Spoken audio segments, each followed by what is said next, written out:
हाय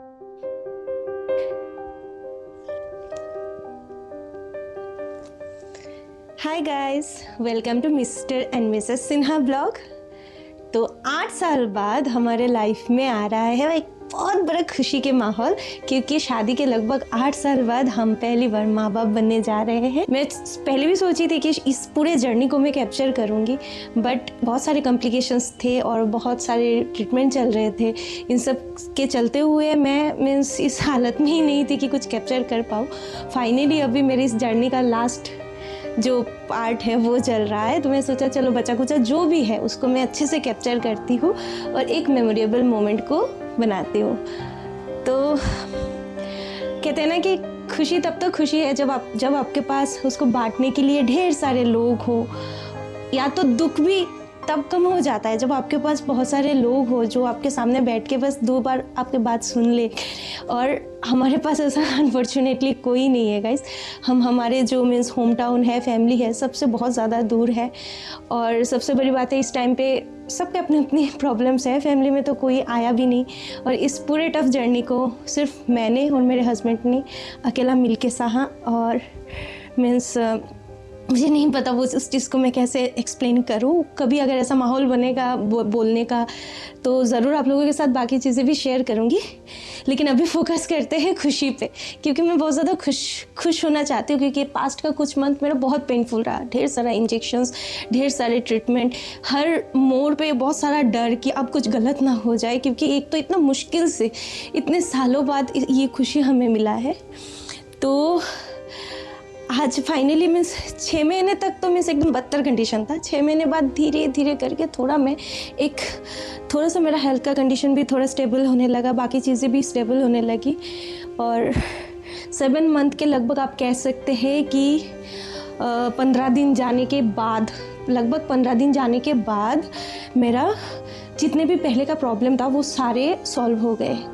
और अभी भगवान की कृपा से सब कुछ नॉर्मल है, सब ठीक है। बस थोड़ा छोटा मोटा चैलेंजेस है कि मुझे थोड़ा जॉन्डिस हो रखा है।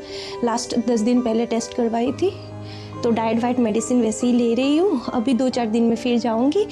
तो खैर वो सब छोड़िए, आज मैं आपसे शेयर करती हूँ ये कुछ टाइम पे मैंने थोड़ा थोड़ा करके अपने बेबी के लिए कुछ ख़रीदा है। क्योंकि मुझे नहीं पता हॉस्पिटल में क्या लेके जाना है, क्या नहीं लेके जाना है, क्या ज़रूरत पड़ता है, क्योंकि मेरा भी फर्स्ट टाइम है और मेरे पास ऐसा कोई नहीं है जो मुझे बता के दे कि ये अच्छा है, ये बुरा है, ऐसे करो, ये करना चाहिए, वो करना चाहिए।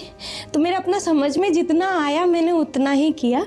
तो पहले आपको दिखाती हूँ। मैंने बहुत ही कम लिया है अभी चीज़ें, क्योंकि मुझे नहीं पता कि ये बॉय है या गर्ल है, बाद में उसके हिसाब से खरीदूंगी। फ़िलहाल मुझे जितना ज़रूरत लगा मैंने उतना उस हिसाब से लिया।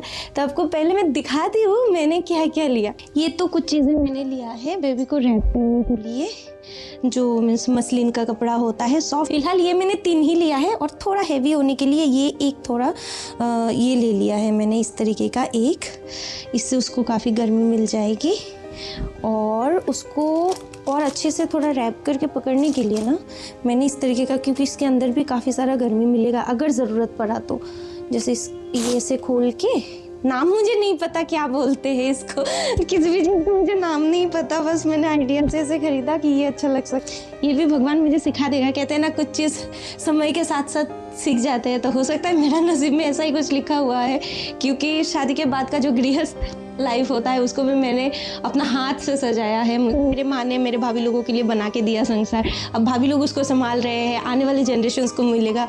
मेरे सास ने भी वैसे किया होगा, मगर मेरा जो गृहस्थ है मैंने उसका एक एक छोटे चीज़ें मैंने अपना हाथ से बनाया है। और भी लाइफ में बहुत कुछ है, बाद में आप लोगों के साथ शेयर करूँगा। तो ये भी शायद भगवान चाहता है कि तुम खुद सीखो, तुम पॉजिटिव चीज़ देखते हो। ऐसे ना मैंने 2 मेरे कॉटन के ऐसे कुछ कपड़े भी मैंने निकाल के रखे हैं। इस तरीके का 2 टॉवल लिया है, पता नहीं ये काम पे आएगा या नहीं, फिर भी चलो देखते हैं। ये एक लिया और ये एक पिंक, अगर बेटी हुई तो उसको पसंद आएगा। मेरे हाथ में जो कपड़ा है ना, ये लगभग मेरे हस्बैंड जो है उन्होंने 2000 आई थिंक 16 में उन्होंने ये ड्रेस ख़रीदा था। और तब उन्होंने कहा था कि हमारा जब फर्स्ट बेबी होगा तो हम ये पहनाएंगे उनको। लेकिन फिर इतना मीन्स लाइफ में बहुत कुछ हुआ, तो एक टाइम पे हमको लगा कि पता नहीं ये पहनाने वाला कभी कोई मिलेगा भी या नहीं। पर तभी 2024 में आया ना, हाँ, तो 2024 में मुझे मेरा बड़ा बेटा मिला। मैं उसको मैं दिखाती हूँ आपको, ये देखिए इससे मिली है, ये मेरा बड़ा बेटा है, मेरा लड्डू।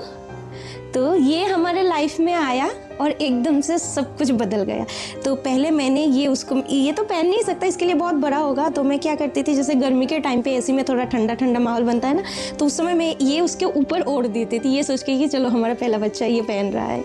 तो अब क्या है, अब दूसरा, जब इसके कृपा से अब दूसरा आने वाला है, तो इसका प्रसादी रूप में ये मैं उसको पहनाने वाली हूँ। अब मैं कोशिश करूँगी फर्स्ट टाइम ये यही पहने। तो सबसे पहले मैं अपना सामान कुछ डाल देती हूँ। मेरे तो वैसे अभी 2 दिन के लिए मैं सिर्फ डाल रही हूँ, तो मैं 2 नाइटी अपने लिए डाल रही हूँ और 1 टॉवल डाल दे रही हूँ, ये पैड डाल दे रही हूँ। इनर गारमेंट्स वगैरह मैं बाद में डाल दूँगी।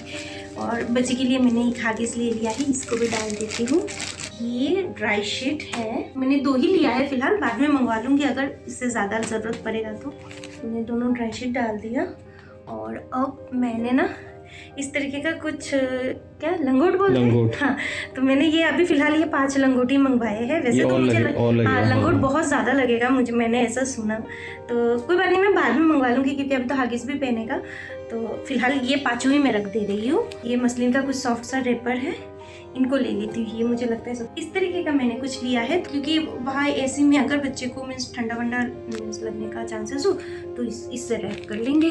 और कुछ इस तरीके का मैं सॉफ्ट सा वो फेस टॉवल होता है ना, वो ले लिया। अगर मान लीजिए उसको भिगा के कुछ पोछा पोछी इन सब का ज़रूरत पड़ा तो अभी इसको मैं बाहर ही रख। ये है, इसको क्या कहते हैं मुझे नहीं पता, रेपर ही है, बच्चे को होल्ड करके। हाँ, रेपर ही है शायद।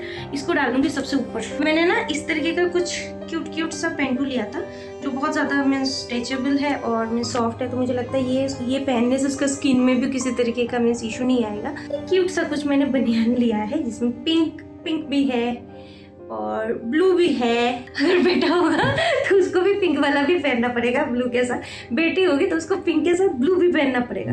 ये नहीं, ये जो 2 है ना, ये पहन पाएगा। ये किस तरीके का है, ऐसे तो इसके साथ ऐसे पेंटू है, पूरा ओपन होता है इस तरीके का। तो अभी मैं इसको हॉस्पिटल बैग में नहीं डाल रही हूँ।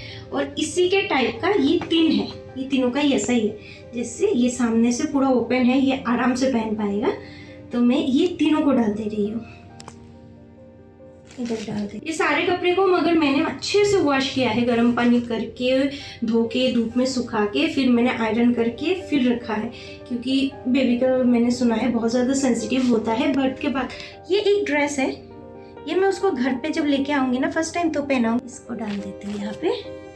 और पहली बार जब हॉस्पिटल में उसको कुछ पहनाया जाएगा तो मैं सोच रही हूँ ये पहना दूँ, क्योंकि ये फुल स्लीव्स भी है और पूरा खोल जाता है। ये भी शायद आसानी से पहनाया जा सकता है। और ये ना एक बहुत क्यूट सा ड्रेस है, आप देखो ऐसे है, और इसके साथ ना इस तरीके का कुछ है, मगर मुझे लगता है ये अभी नहीं पहनाया जा सकता। और ये भी रख लीजिए, सब काम आएगा। ये कपड़ा, ये जो पुराना मैंने 2 कपड़े के बारे में बताया ना, इनको अभी मैं घर पे ही रख रही हूँ फिलहाल। 2 दिन के लिए मैं चाह रही हूँ कि कम से कम लेके जाऊँ, ताकि आने के बाद ज़्यादा चीज़ मुझे क्लीन करना ना पड़े, धोना ना पड़े। तो और ज़रूरत पड़ेगा तो मंगवा लूँगी। और बाकी बेबी आने के बाद ही हम बाकी जो भी बेबी का शॉपिंग करना है वो बाद में करेंगे।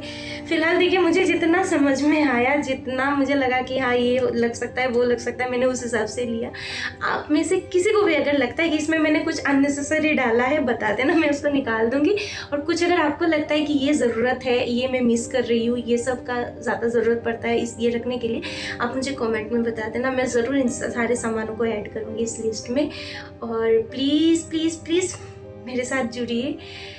मैं बस चाहती हूँ कि आप लोग मेरी इस जर्नी का पार्ट बने। जो भी आप लोगों को समझ में आता है मुझे बताना, मैं उस हिसाब से करूँगी। आगे का मुझे नहीं पता कैसे क्या होगा, कैसे क्या संभालूंगी। ऑनेस्टली मुझे बहुत समटाइम्स डर भी लगता है, बहुत ज़्यादा नर्वस होती हूँ। पर फिर जब सोचती हूँ कि मेरे पास तो नर्वस होने का, डरने का ऑप्शन है ही नहीं, मैं डर के क्या करूँगी, कोई आने वाला तो है नहीं ना मेरे सामने, या तो कोई साथ खड़ा होने वाला है तो नहीं ना। घूम फिर के ये सारी चीज़ें मुझे और मेरे हस्बैंड को अकेला ही फेस करना पड़ेगा। तो अच्छा है स्ट्रॉन्ग रह के इस चीज़ को फेस करूँ। और भगवान के ऊपर भरोसा है, सब अच्छे से होगा। आप लोग खूब सारा ब्लेसिंग्स देना ताकि बेबी हेल्दी रहे, मैं हेल्दी रही और सारी चीज़ अच्छे से हो जाए।